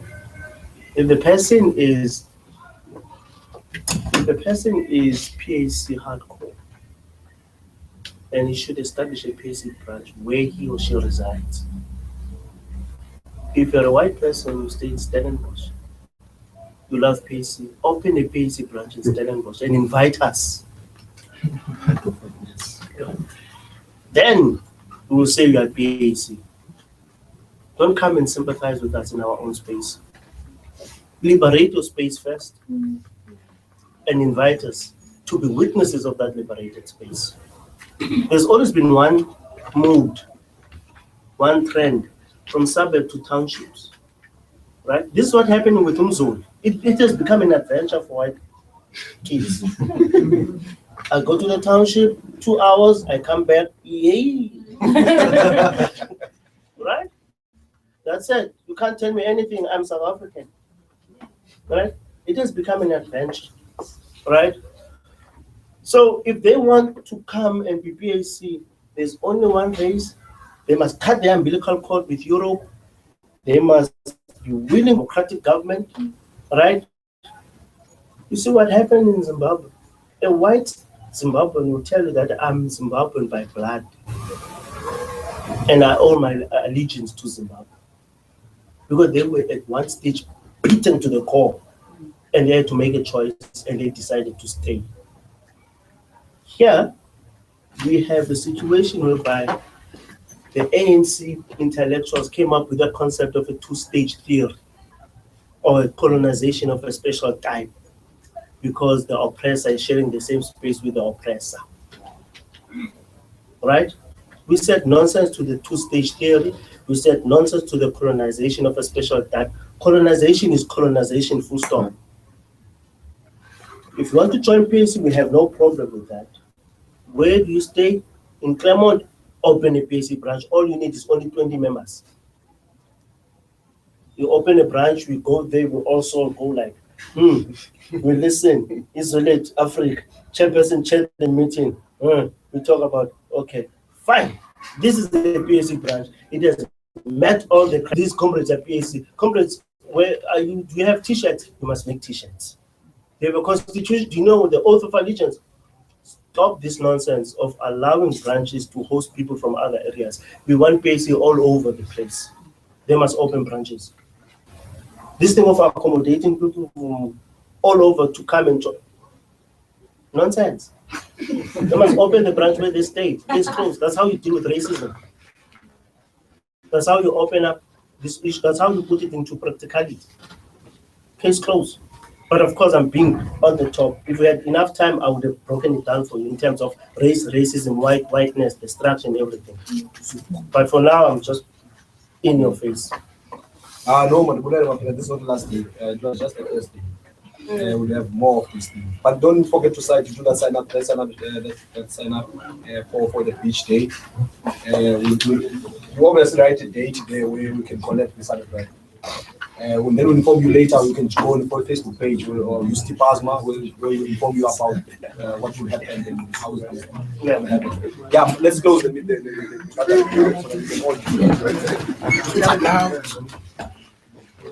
So if you want a t-shirt, you can meet with me or meet with the local queen. There's many of them, and we'll try to arrange about t-shirts. It's only 60 rand. All right. Yes. Izwe lethu, iAfrika yethu, inkululeko. One settler, one bullet, bullet, settler, izwe lethu.